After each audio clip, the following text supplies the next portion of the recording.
ఆంధ్రాకి మోడీ సర్కార్ మరొక గిఫ్ట్ ఇవ్వబోతోంది. కుటుంబశ్రీ విధానం. కేరళలో ఇది అమలవుతోంది. కుటుంబశ్రీ విధానం ఇది దేశవ్యాప్తంగా అమలు చేయాలని నిర్ణయించారు. తొలి విడతగా 7 రాష్ట్రాలు ఎంపిక చేశారు. అందులో ఆంధ్రప్రదేశ్ కూడా ఉంది.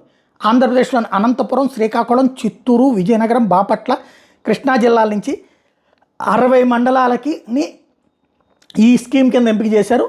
ఈ కుటుంబశ్రీ విధానంలో డ్వాక్రా సంఘాల కార్యకలాపాలని పంచాయతీరాజ్ సంస్థలు పర్యవేక్షిస్తాయి. అక్కడ మహిళలకు జీవనోపాధి కల్పనకు నిధులు వాటి నుంచే విడుదలవుతాయి.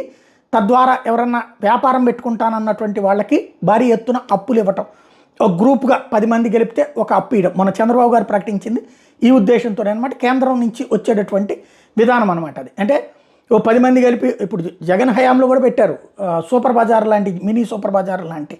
అయితే అప్పుడు కేంద్ర ప్రభుత్వం దానికి తోడు రాష్ట్ర ప్రభుత్వం కొంత ఉండేది. ఇక్కడ కేంద్ర ప్రభుత్వమే పంచాయతీరాజ్ ద్వారా అప్పులు ఇవ్వడానికి సిద్ధపడుతున్నటువంటి పరిస్థితి ఉంది. చాలా కీలకమైనటువంటి అడుగు మోడీ సర్కార్. దేశంలో ఉన్నటువంటి 7 రాష్ట్రాలు ఎంపిక చేస్తే అందులో ఆంధ్రప్రదేశ్ కూడా ఎంపిక చేస్తే అందులో అనంతపురం, శ్రీకాకుళం, చిత్తూరు, విజయనగరం, బాపట్ల, కృష్ణా జిల్లాల్లోని 60 మండలాలు ఉండటం అన్నటువంటిది చాలా గ్రేట్ పాయింట్ అనమాట.